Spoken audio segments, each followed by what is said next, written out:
انسان کے ساتھ اللہ تعالیٰ نے ضروریات کو وابستہ کیا ہے۔ انسان معاشرتی زندگی گزارتا ہے۔ آپ اپنے سارے کام خود نہیں کر سکتے۔ آپ کو دوائی لینے کے لیے ڈاکٹر کی ضرورت ہے، تعلیم لینے کے لیے استاد کی ضرورت ہے، آپ کو مشوروں کے لیے اچھے اور تجربہ کار مشیر کی ضرورت ہے۔ انسان کو ضروریات پڑتی۔ اس کا ہرگز یہ مطلب نہیں ہونا چاہیے کہ انسان اپنے مزاج میں کسی قسم کا کوئی لالچ پیدا کر لے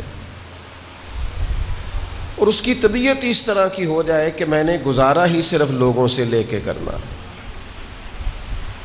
مجبوریاں آ جاتی ہیں، انسان پر مشکل حالات بھی آ جاتے ہیں۔ کئی دفعہ حالات اس طرح کے ہو جاتے ہیں کہ وہ اکیلا ان حالات سے نمٹ نہیں سکتا، ان حالات کو عبور نہیں کر سکتا، اس کے لیے اسے دوسروں کی مدد کی ضرورت پڑتی ہے۔ اور وہ لوگ بڑے شاندار ہوتے ہیں جن کی مدد کی جاتی ہے، وہ معمولی لوگ نہیں ہوتے۔ اس انداز کی یہ واحد حدیث ہے کتب احادیث میں کہ حضور نے فرمایا، رب فرمائے گا قیامت والے دن کہ میں پیاسا تھا، تم نے مجھے پانی کیوں نہیں پلایا؟ میں بھوکا تھا، تم نے کھانا کیوں نہیں دیا؟ مجھے لباس کی ضرورت تھی۔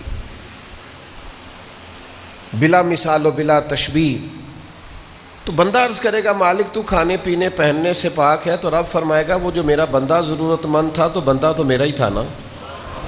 اس بندے کو دیکھیں اللہ نے درجہ کیا دیا ہے۔ اگر ضرورت مند ہو گیا ہے تو پھر اس کا ایک مقام ہے، کوئی شخص اسے حقیر نہ سمجھے۔ لیکن اتنے بڑے شرعی درجے کے باوجود بھی اس کو یہ اجازت نہیں ہے کہ یہ کوئی لالچ پیدا کرے یا اب یہ ذہن بنا لے کہ میں کوئی شخص اگر کسی وجہ سے میرے قابو آ گیا ہے، میرے حصار میں آ گیا ہے تو میں اسے لوٹنا شروع کروں، میں کسی طریقے سے اس کے مال کو اپنے قریب کروں۔ دلوں میں ذہنوں میں شیطان یہ وسوسہ پیدا کرتا ہے کہ بس قابو کر لے۔ میں بڑے ادب سے اور احترام سے عرض کروں گا کہ ہمارے ملک میں ایک بہت بڑی جماعت مفت خوروں کی ہے،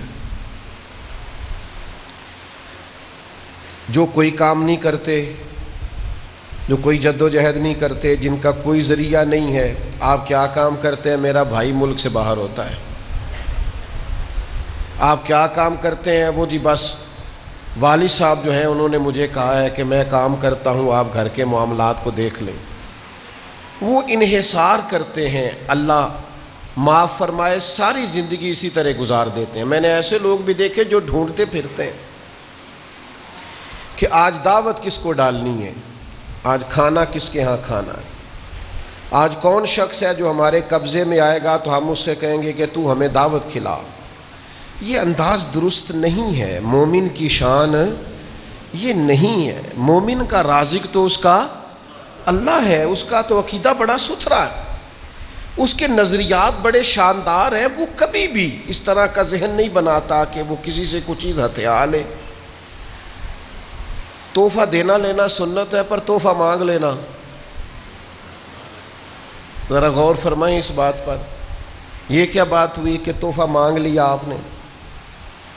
مجھے بہت سارے دوست پوچھتے ہیں کہ آپ کی انگوٹھیاں بڑی تبدیل ہوتی ہیں۔ میں نے کہا دوست تبرک مانگتے، اب کیا کروں؟ تو ایک دوست نے مجھے مشورہ دیا، اس نے کہا جو تبرک مانگے اس سے کہنا 2 دے جاؤ 1 لے جاؤ، کیونکہ اور جگہ بھی تو تبرک دینا ہے نا، صرف آپ کا ہی تو حق نہیں ہے۔ تو تحفہ مانگ لیا جاتا ہے باقاعدہ۔ یہ انداز مومن کا نہیں۔ مومن کا توکل، اللہ کی ذات پر بھروسہ بڑا مضبوط ہوتا ہے۔ اسے خالصتاً اپنے رب پر بھروسہ کرنا چاہیے، اور جو اللہ پہ بھروسہ کرے اللہ دنیا اور آخرت میں اس کے لیے کافی ہو جاتا ہے۔ اللہ کے پیارے رسول صلی اللہ تعالی علیہ وسلم نے ارشاد فرمایا، تم میں سے جو شخص بلا وجہ لوگوں سے سوال کرتا رہے گا نا، اسے ضرورت نہیں، مجبوری کوئی نہیں، لیکن بلا وجہ لوگوں سے مانگتا رہے گا صرف اپنے پیسے بڑھانے کے لیے، صرف اپنی ضروریات میں تو اس کو ضرورت نہیں تھی، صرف اپنے وسائل بڑھانے کے لیے، اپنی چیزیں بڑھانے کے لیے، تحفے بڑھانے کے لیے جو لوگوں سے مانگتا رہے گا، حضور فرماتے ہیں قیامت والے دن وہ اللہ تبارک و تعالیٰ سے اس حال میں ملے گا کہ اس کے چہرے پر ہڈیاں تو ہوں گی پر گوشت نہیں ہوگا۔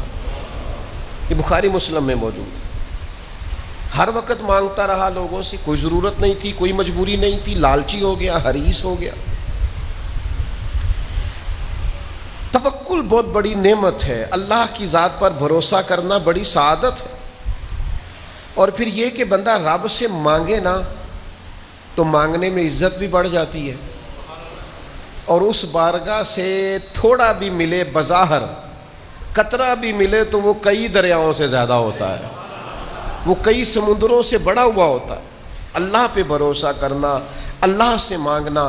حضور سید عالم صلی اللہ تعالیٰ علیہ وسلم نے فرمایا نمک کی بھی ضرورت ہو تو اپنے رب سے مانگو، اللہ کے حضور سوال کرو۔ لیکن لوگوں سے طلب کرنا، لوگوں پر امیدیں رکھنا، اور پھر میں لوگوں کو دیکھتا ہوں وہ اعتراض کر رہے ہوتے ہیں، وہ کہہ رہے ہوتے ہیں جی میرے بھائی کے پاس دیکھیں کتنا مال ہے، مجھے نہیں دیتا۔ تو بھائی اس نے محنت کی ہے، آپ بھی تھوڑی کوشش کر لیں۔ وہ میرے رشتہ دار جی بڑے مالدار ہیں، ان کو کبھی میرا خیال نہیں آیا۔ خدا کے بندے تو جتنا رشتہ داروں کے مال کو دیکھتا ہے، کبھی اتنی توجہ اپنے رب کے خزانوں پہ کرے نا۔ داتا صاحب رحمۃ اللہ علیہ نے لکھا ہے کہ ایک علاقے میں قحط پڑ گیا تھا، لوگ بڑے پریشان تھے، تو وہاں سے ایک شخص بازار آیا تھیلا لے کے کوئی خریدنے کے لیے، تو وہ تھیلا گھماتا، اٹکیلیاں کرتا، ہنستا مسکراتا آیا، اور جب اس نے چیزیں خرید لیں واپس جانے لگا تو پھر اس کا وہی حال، ہنستا مسکراتا کھیلتا۔ تو بہت سارے لوگ پریشان تھے، ان کو غصہ آیا کہ قحط پڑا ہوا ہے، کاروبار چلتا نہیں، حالات خراب ہیں، اور تو بڑا خوش ہے۔ غصہ کیا لوگوں نے، کہا یار کوئی خیال کر، حالات کیسے ہیں اور تو اٹکیلیاں کر رہا ہے۔ داتا صاحب فرماتے ہیں وہ شخص کہنے لگا تم پریشان ہوں گے، میں پریشان نہیں ہوں، اس لیے کہ میں جس آقا کا غلام ہوں نا، اس نے بھڑولے ٹائم پہ بھر لیے تھے، خزانے اس کے بھرپور ہیں، مال اس کے پاس زیادہ ہے، لہذا ہم تو خوشحال ہیں۔ داتا صاحب فرماتے ہیں یہ جو لوگ تمہیں ٹینشن لیے نظر آتے ہیں نا، یہ جو تمہیں مالی طور پر ہر وقت آنکھوں میں آنسو لیے نظر آتے ہیں نا، ان کو اگر اتنا بھی اپنے رب کے خزانوں پر یقین ہو جائے نا جتنا اس غلام کو اپنے آقا کے خزانوں پر یقین ہے، تو یہ تمہیں کھلتے ہوئے نظر آئیں، یہ تمہیں خوش ہوتے نظر آئیں، یہ تمہیں مسکراتے دکھائی۔ لیکن لوگوں کی جیبوں پر توجہ،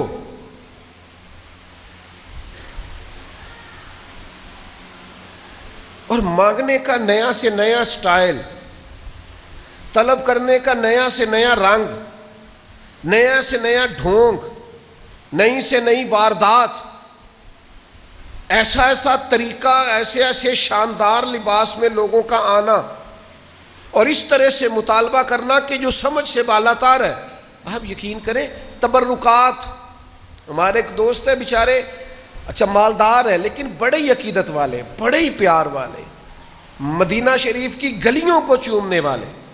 ایک صاحب انہیں ملے جنوبی پنجاب کے، جی میں مدینہ شریف رہا ہوں، یہ میری فلاں شیخ کے ساتھ تصویر ہے، یہ میری فلاں شیخ کے ساتھ تصویر ہے، میرے پاس تبرکات ہیں، حرم شریف کی خاص چیزیں ہیں۔ وہ بیچارے عقیدت والے آدمی تھے، قابو آ گئے۔ بعد میں ان سے کہا 27 لاکھ روپیہ دے دو تبرکات کا۔ شرم نہیں آتی؟ تبرک بھی بکتا ہے۔ جس چیز کی نسبت مکہ مکرمہ اور مدینہ طیبہ سے ہے تم اسے بیچو گے، اور ان سے ہتھیار لیا 27 لاکھ، وہ تو اللہ نے شعور دیا، بعد میں سمجھ آئی کہ یہ سارا جھوٹ ہے، اور پھر انہوں نے، خیر وہ مضبوط آدمی تھے، انہوں نے وہ اپنے پیسے واپس بھی لیے۔ لیکن میرے پاس یہاں ایک سید صاحب تشریف لائے، مجھے کہنے لگے یہ جو غلاف کعبہ آپ کو ہر جگہ ملتا ہے نا، یہ لاہور میں بھی بننے لگ گیا ہے۔ یہ گنبد خضرا والی جو جالیوں پہ پیچھے جو چادر لٹکتی ہوتی تھی، یہ جالی لوگوں نے تیار کرنی شروع کر دی ہے یہاں پاکستان میں۔ خدا کے بندوں، کس کس نام پر لالچ کرو گے؟ کیا کیا نام لے کے بیچو گے؟ میں اس وطن میں رہتا ہوں جہاں تلاوتیں بکتی ہیں، نعتیں بکتی ہیں، تقریریں بکتی ہیں، عقیدتوں پہ لوگ خریداریاں کرتے ہیں۔ ظالم یہ بھی نہیں سوچتے کہ جو کام میری بخشش کا ذریعہ تھا، میں نے اسی کو بیچنا شروع کر دیا۔ خدا کے بندو ٹھیک ہے ضروریات زندگی ہوتی ہیں، پر یار اتنا لالچ، اتنا ہرس، اتنی ہوس۔ تم تو کہتے ہو ہم حضور کا دیا کھاتے ہیں، تو محبوب تو کسی کو قطرہ دے دے تو اس کی نسلوں سے ختم نہیں ہوتا، سرکار دیں اور پھر تم سے ختم ہو جائے؟ یہ کیسی بات کر دی تم نے؟ میرے کریم سے گر قطرہ کسی نے مانگا، دریا بہا دیے ہیں۔ یہ ذرا انداز دیکھیے، دریا بہا دیے ہیں، دربے بہا دیے۔ وہ تو بہا دیتے ہیں دریا، کہتے ہیں ساری زندگی پیتا رہنا کبھی ختم، ہرس نہیں، لالچ نہیں، طمع نہیں۔ آپ اللہ تبارک و تعالیٰ کی بارگاہ کی طرف رجوع کریں، رسول کائنات کی بارگاہ کی طرف رجوع کریں، لیکن یہ مزاج۔ اور پھر ایک بزرگ تھے، پہلے غریب تھے، پھر امیر ہو گئے، تو کسی نے مبارک دی کہ شیخ مبارک ہو، اللہ نے بڑے مال دے دیا۔ فرمانے لگے یار چھوڑ، پہلے ٹھیک تھا، جو پیار کرتا تھا ہم سے تو کرتا تھا نا، اب تو جو پیار کرتا ہے جیب سے کرتا ہے۔ اب تو لوگوں کو نظر آتا ہے کہ ادھر بھی مال ہے ادھر بھی مال ہے۔ پہلے 2-4 سجن تھے، پر تھے وہ جو ہماری ذات سے پیار کرتے تھے، انہیں ہم اچھے لگتے تھے۔ اب تو وہ جو چاندنی چاروں طرف چمکتی ہے نا، بے قدرہ نے قدر نہیں کیتی خوب تسلی ہوں۔ او بھائی تھوڑا اپنی زندگی کے اندر اس سے چند قدم پیچھے ہٹیں، اپنے رب پر بھرو۔ اور پھر میں آپ کو ایک بات عرض کروں، ہم نے ان لوگوں کی بھی باتیں سنی ہیں جن سے لوگ سوال کرتے ہیں۔ میں نے پیسے کے معاملے میں لوگوں کو باتیں کرتے دیکھا ہے کہ میں کیا کروں جی، بھائی کا بوجھ بھی مجھ پہ ہے، فلانے کا بھی مجھ پہ ہے، فلاں بھی مجھ سے باتیں کرتے ہیں لوگ۔ آپ ذرا کہیں دین کے لیے کہہ کے دیکھیں، آپ کسی دوست سے کہیں نامینیٹ کر کے یار یہ کام ہے، آپ چہروں کا رنگ بدلتا دیکھیں گے، آپ کیفیت بدلتے دیکھیں گے۔ لوگ کرسیاں گھما کے رخ پھیر لیتے ہیں، کہتے ہیں آپ نے بھی یہ کہنا شروع کر دیا ہے، آپ بھی یہاں تک آ گئے۔ حضرت امیر معاویہ رضی اللہ تعالیٰ عنہ سے کسی شخص نے ایک دفعہ پوچھا کہ حضرت آپ نے بڑی جنگیں لڑی، سالوں حکومت کی، زندگی میں پیچ و تاب دیکھے، مشکل کام کیا ہے؟ فرمایا مشکل کام ہے کسی بندے سے چندہ لینا، کہ یار دینا یہ جہاد کے لیے ضرورت ہے، دنیا کا مشکل کام ہے۔ آپ کسی سے بھی بات کر تو بھائی آپ کا خیال ہے کہ آپ نے بڑی چالاکی دکھائی اور آپ بڑے سمارٹ تھے اور آپ کی گفتگو بڑی لچھے دار تھی اور آپ کی باتوں میں بڑی معنویت تھی، تو سامنے والے نے فٹافٹ اپنی جیب سے آپ کو نکال کے دے دیا؟ ایسا نہیں ہوتا۔ وہ کوئی اور ہوتے ہیں جو کہتے ہیں میری سعادت ہے آپ نے مجھے کام بتایا، ورنہ لوگوں کے چہرے بدل جاتے ہیں۔ وہ تنہائی میں باتیں کرتے ہیں، وہ داستان سرائی کرتے ہیں، وہ لوگوں کو بتاتے ہیں۔ یوں تو ہر ایک کو شیطان سے ڈر لگتا ہے، پر مجھ کو اس دور کے کچھ انسان سے ڈر لگتا ہے، اور جس کی ہر بات میں پوشیدہ ہو نشتر کی چبھن، ایسے ہر صاحب احسان سے ڈر لگتا ہے۔ جو احسان جتلائے گا وہ نشتر کی طرح چبھے گا۔ کیوں آپ ادھر ادھر دیکھتے ہیں 3 جوڑے بڑے کافی ہیں، ایک روٹی دوپہر میں کھا لی جائے نا تو وہ انسان کے 24 گھنٹوں کے لیے کافی ہوتی۔ میرے ابا جی کہا کرتے تھے پتر دانے پالو پڑولے چ تے اچار پالو مرتبانے چ، تے پرواہ نہیں۔ آپ اپنی عزت نفس کو قائم رکھیں، اپنا پردہ صرف اللہ رسول کے سامنے کھولیں۔ دنیا کچھ بھی نہیں دیتی میرے دوستو، سوائے اس کے کہ رسوا کرتی ہے، سوائے اس کے کہ باتیں کرتی ہے۔ یتیموں کے بارے میں ہم نے باتیں کرتے لوگوں کو سنا ہے کہ ٹھیک ہے والد چلا گیا لیکن ساری زندگی کاروبار کیا، وہ پیسے کدھر ہیں؟ کدھر ہے ان کا مال؟ چھپایا ہوا انہوں نے، رکھا ہوا ہے۔ ایسا تھوڑی تھا کہ ابا چلا گیا تو ان کے پاس کچھ نہیں۔ وہ جن کو آپ سمجھتے ہیں نا سرپرست ہیں، چاچے بابے ہیں، فلانے ہیں، اللہ ماشاء اللہ، وہ تو لمبی چوڑی گفتگو کرتے ہیں۔ خدا را اپنے معاملات کو سمیٹیے، قربان جائیں میرے رسول پاک کے انداز تربیت پر۔ حضرت صوبان بن مالک نے کہا، یعنی حضور نہ اس طرح کا اپنا غلام چاہتے ہیں، اور ذرا دیکھنا یار بھلا میں کیا کہنے لگا ہوں، نبی پاک نہ اس طرح کا سجانا، سوارنا، نکھارنا، تعمیر کرنا چاہتے۔ حضرت صوبان بن مالک بڑے عاشق قسم کے صحابی ہیں، عاشق، یہ وہی ہیں جو مسجد میں بیٹھ کے رو رہے تھے تو حضور نے پوچھا کیوں روتے ہو؟ عرض کی حضور آپ کے بغیر دل نہیں لگتا. تو کریم نے فرمایا روتے کیوں ہو؟ یا رسول اللہ یہ سوچ کے رو رہا ہوں کہ جنت میں کیسے زیارت ہوگی. او جنت میری کس کاری جتھے یار نظر نہ آوے. اللہ نے قرآن نازل کر دیا, فرمایا محبوب جو آپ کے ہوں گے گویا وہ جنت میں بھی آپ کے ساتھ ہی ہوں, جو پیروی کرنے والے ہوں گے. حضرت ثوبان بن مالک نے ایک تو بیعت کر لی نا اسلام کی, ایک دن پھر عرض کی حضور مجھے بیعت کر لیں. حضور نے فرمایا ایک شرط ہے. یا رسول اللہ آپ کی بھی شرط ہے؟ حضور بیعت کر لے, فرمایا ایک شرط ہے. کہا تھا نا حضرت بیدم نے کہ پینے کو تو پی لوں گا پر شرط. ہم یہ نہیں کہتے, ان کا کوئی مقام ہوگا انہوں نے کہا ہوگا, ہم بھی کبھی کبھی کہتے ہیں پینے کو تو پی لوں گا پر عرض ذرا سی ہے. ہم ذرا مسکین ہیں نا, شرط نہیں لگا سکتے. محبوبوں کو شرطیں کون لگائے؟ پینے کو تو پی لوں گا پر عرض اجمیر کا ساقی ہو, بغداد کا مے خانہ. یہ کبھی مہربانی ہو جائے نا, اس رستے ملے تو پھر ساقی تیری خیر تیرے میں کدے کی خیر. حضرت ثوبان نے عرض کی حضور بیعت کر لے, تو محبوب فرمانے لگے ایک شرط ہے. ایک, میرا دل کرتا ہے نہ بتاؤں آپ کو شرط, یا پھر پکے ہوئی ہے شرط پہ بتا دوں. ایک شرط ہے. یا رسول اللہ کون سی؟ فرمایا میرے ہاتھ پہ ہاتھ رکھ کر بیعت, آج کے بعد کسی بندے سے سوال نہیں کرے گا. گویا یہ ادھر دیکھنا میری طرف, او نوجوانوں ادھر دیکھنا. یوں ہاتھ میں ہاتھ لے کے کریم نے سبق دیا, گویا سبق دیا. او جب ہاتھ میرے ہاتھ میں ہے تو وعدہ کر کسی بندے سے سوال نہیں کرے گا. ہاتھ اللہ رسول کے ہاتھ میں بندہ دے جو ان کی شان کے, پھر بندوں سے سوال کرے.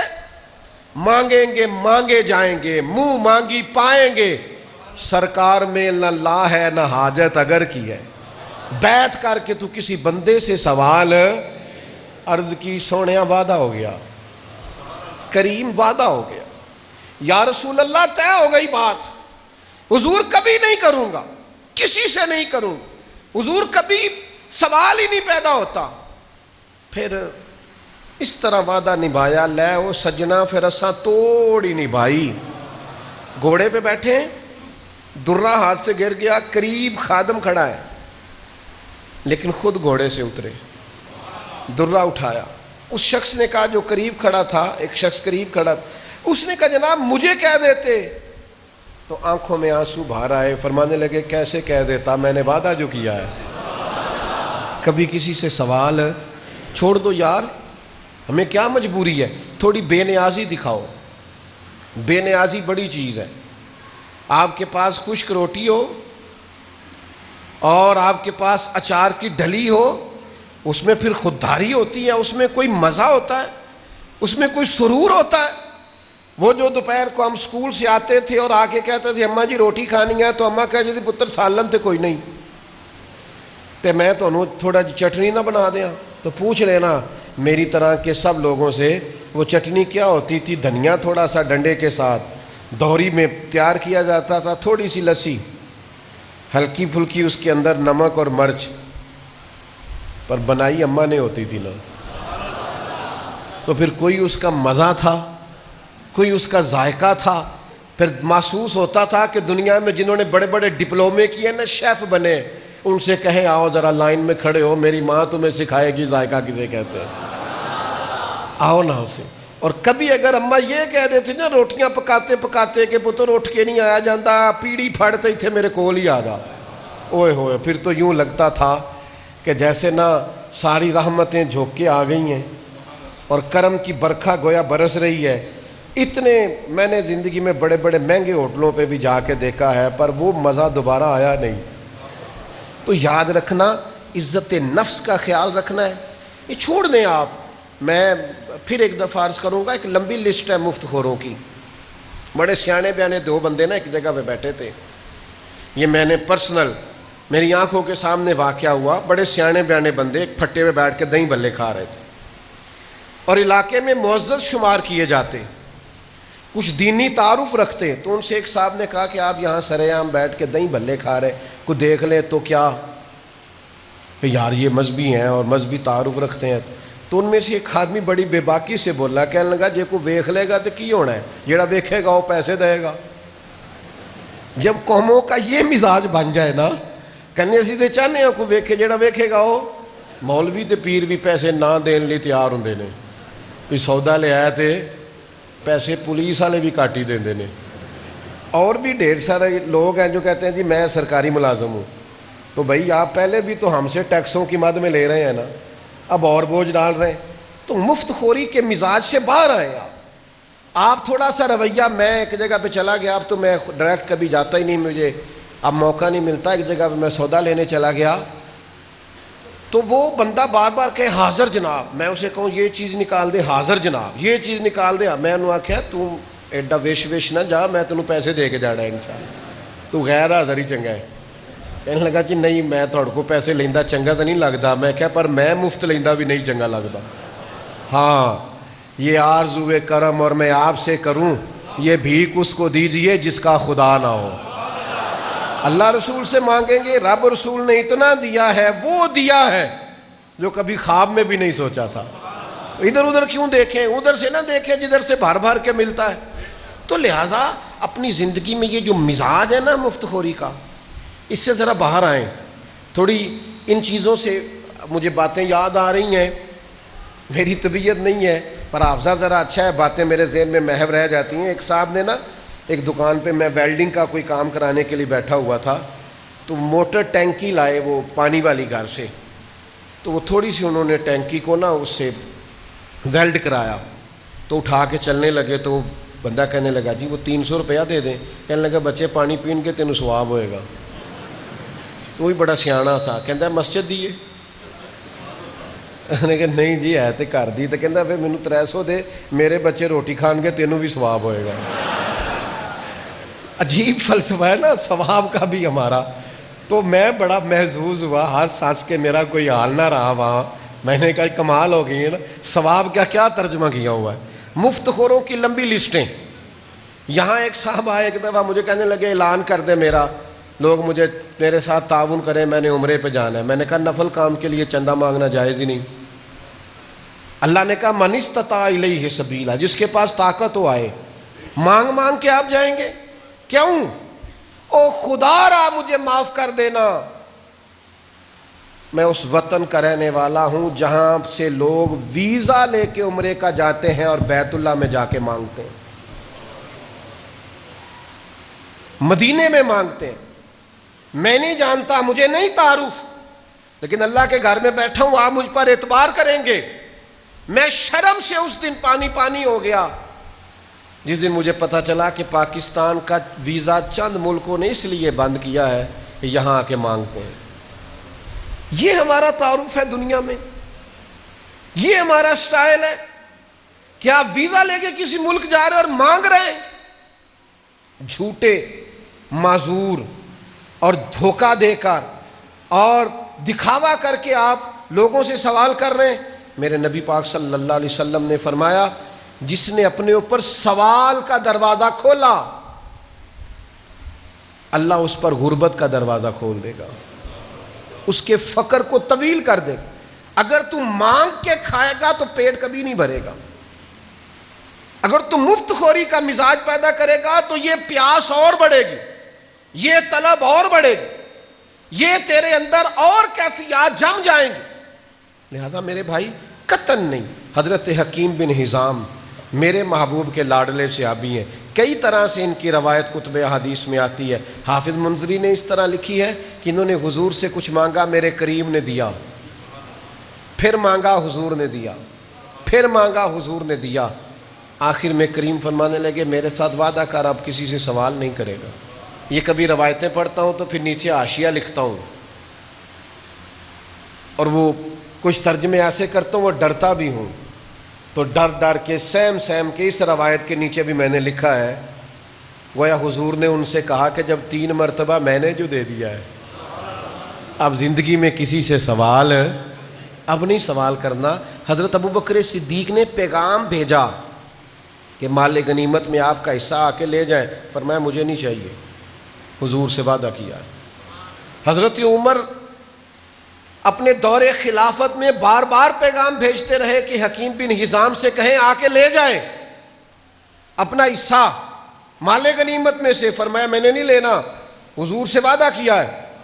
ایک دفعہ اتنا پیغام بھیجا جناب عمر نے کہ پھر حضرت عمر لوگوں سے فرمانے لگے سارے گواہ ہو جاؤ, میں نے حکیم کو بڑے پیغام بھیجے ہیں لیکن وہ اپنا حصہ لینے کو آتے. اور میرے بھائیوں, توکل اللہ کی ذات پر, بھروسہ, ان چیزوں سے تھوڑا اٹھ کر باہر نکلیں. یہ کیا بات ہوئی کہ ہم سارے ڈھونڈتے پھرتے ہیں, ہم ان چکروں میں پڑتے ہیں. مجھ سے ایک علامہ صاحب ناراض ہو گئے اور بڑے گہرے قسم کے ناراض ہوئے. میں نے کہا کہ میں چاہتا ہوں بچوں کو مدرسے میں دنیاوی تعلیم بھی دی جائے, اور میری یہ خواہش ہے کہ یہ کسی ادارے میں جا کے نوکری کریں, کسی بڑے ادارے میں یا اچھی جاب پر بیٹھیں یا بزنس کریں. تو مسجد کا کام جو ہے وہ فی سبیل اللہ کریں گے, ساری زندگی چندے نہ جمع کریں. وہ کہنے لگے اس طرح تو بچے توجہ ہی نہیں کریں گے مسجدوں میں. وہ تھوڑے ناراض ہو گئے, کہنے لگے آپ ان کو اگر دنیاوی تعلیم پڑھا دیں گے تو یہ توجہ ہی نہیں کریں گے. تو میں نے کہا بس سمجھ لیں آپ, جو بندہ بے نیاز ہوتا ہے نا, جو بندہ بے نیاز ہوتا ہے پھر دولت کے پیچھے وہ نہیں بھاگتا, دولت اس کے پیچھے بھاگتی ہے. ہم چاہتے ہیں یہ بے نیاز بنے. یہ چندوں کا جو مزاج ہے, آج چونکہ موضوع ہے تو مجھے ساری باتیں کہنی پڑیں گی. وہ جو فٹ بال کی ٹیم بنتی ہے محلے میں, وہ بھی چندہ اکٹھا کرتی ہے کہ ہم نے فٹ بال خریدنے. جو ہاکی کی ٹیم بنتی ہے وہ بھی چندہ اکٹھا کرتی ہے کہ ہم نے وردیاں لینی ہیں. کرتے ہیں کہ نہیں؟ تو جب آپ بچپن میں ہی لوگوں کو اس کام پہ لگا دیں گے تو بڑے ہو کے اللہ پہ بھروسہ کریں گے. کرکٹ کی ٹیم, کرکٹ کی, وہ کہتے ہیں جی آپ چندہ ہمیں دے دیں, فلاں آدمی کو بلا لیں گے میچ پہ, تو وہ اس کے بیج بنے ہوئے ہیں, پشتوں پہ لگے ہوئے ہیں, اور یہ فلانی کمپنی نے ہمیں جناب شرٹس لے کے دی ہیں. خدا کے بندو, ایک کرتا تو بندہ خود سلوا ہی سکتا ہے. تو تھوڑا سا قوم کو ہمیں اس مورال کو بلند کرنا پڑے گا. اب یہ کہ میں وہ بات بھی کروں جس نے ہمارا یہ ماحول بنایا ہے. ہمارے حکمران پتہ کیا کرتے ہیں, بلوں میں کبھی قوم کو گنجائش نہیں دیتے. انہیں مہنگائی انہوں نے کم نہیں کرنی ہوتی. انہوں نے کہنا ہوتا ہے وہ اس طرح کرو, آپ اپنے اپنے شناختی کارڈ لے کے آ جاؤ, وہاں بٹنے لگا ہے, مفت کا آٹا وہ لے لو, وہاں تمہیں راشن ملے گا وہ لائنوں میں لگ کے لے لو, اور جناب وہ تمہیں 3,000 روپے فلاں انکم سپورٹ کے نام پر تمہیں ملیں گے وہ لے لو. قوم کو آپ بناتے ہی بھکاری ہیں. آپ یہ مزاج ہی نہیں بناتے کہ آپ ان کو ویسے آسانی دیں. ان کا آپ بجلی کا بل کم کریں, گیس کا بل کم کریں, ٹیلی فون کا بل کم کریں, بچوں کی فیسوں میں آپ کمی لائیں, کتابیں سستی کریں, آپ گروسری کا سامان سستا کریں تاکہ لوگوں کو مانگنا ہی نہ پڑے. لیکن آپ قوم کو بھکاری بناتے ہیں. آپ کہتے ہیں وہ لائن میں آ کے لوگوں راشن ملے گا, وہ لائن میں آ کے لوگوں آٹا ملے گا. یہ مزاج مومن کا یہ مزاج نہیں ہے. مومن تو اپنے رب سے مانگتا ہے, وہ اللہ سے. اور پھر آپ ظلم یہ کرتے ہیں کہ پردہ دار عورتیں اور بوڑھی عورتیں بیچاری لائنوں میں کھڑی ہیں اور آپ دھکے پلا رہے ہیں. تو خدا را واپس آئیں, اللہ کی ذات پر بھروسہ کریں, اپنے رب کے حضور. دیکھیں نا, ان لفظوں کا کبھی آپ حسن محسوس کریں نا. حضور سید عالم علیہ السلام نے فرمایا, میں وہ روایت بھی آپ کو سنا چکا ہوں کہ اس میں رب فرماتا ہے کہ وہ میرا بندہ اگر بھوکا تھا تو بندہ تو میرا ہی تھا نا, تو انہیں کیوں نہیں دیا. اس غریب کی شان اپنی جگہ پہ ہے, لیکن اللہ کے محبوب نے 2 جملے کہہ کے بات کو بڑا کھول دیا. حضور فرمانے لگے اوپر والا ہاتھ نیچے والے ہاتھ سے بہتر ہے. اوپر والا ہاتھ نیچے والے ہاتھ سے. آپ ساری سیرت کی کتابیں پڑھیں, ہر سیرت نگار نے لکھا ہے نبی پاک کے گھر میں مہینہ مہینہ چولہا نہیں جلتا تھا, پر اسی شخص نے 2 صفحے چھوڑ کے یہ بھی لکھا ہے جو دروازے پہ مانگنے آتا تھا اسے جھولی بھر کے عطا کیا جاتا تھا. تو اپنے مزاج میں سخاوت پیدا کریں, آپ دینے کا مزاج بنائیں, آپ بانٹنے کی لوگوں کی تربیت کریں. لیکن طبعاً بعض لوگ ایسے ہیں جن کا مزاج اس طرح کا بن گیا ہے کہ وہ مفت خور رہ کے جینا چاہتے ہیں, وہ دوسروں کے سہارے وقت گزارنا چاہتے ہیں. اس بات کو کبھی نہ بھولیے گا ہو سکتا ہے اس طرح آپ کے پاس پیسے بھی آ جائیں، کھانا بھی اچھے سے اچھا مل جائے، آپ کو کوئی سواری بھی گفٹ کر دے، سیل فون بھی بڑا مہنگا آپ رکھ لیں، یہ ساری چیزیں آپ کے پاس ہوں گی، پر عزت نفس نہیں ہوگی، خودداری آپ کے پاس نہیں ہوگی، وقار آپ کے پاس نہیں ہوگا۔ اپنی دنیا آپ پیدا کر اگر زندوں میں ہے، یہ سوال کی مصیبت سے بچیں، اللہ کی طرف رجوع رکھیں۔ اور سہارے بزدل لوگ تلاش کرتے ہیں، جو بہادر ہوتے ہیں وہ تو سہارے دیتے ہیں، لہذا سہارے دینے کا ارادہ کریں۔ آپ ان چیزوں سے باہر آئیں، مضبوط بھروسہ، رزق دینے والا اللہ، تو اللہ جب دینے والا ہے پھر اللہ رسول سے مانگیں گے، پھر ہمیں ادھر ادھر دیکھنے کی کوئی حاجت، اس پر مضبوط ہو جائیں، آپ دیکھیں گے زندگی قرار میں آ گئی۔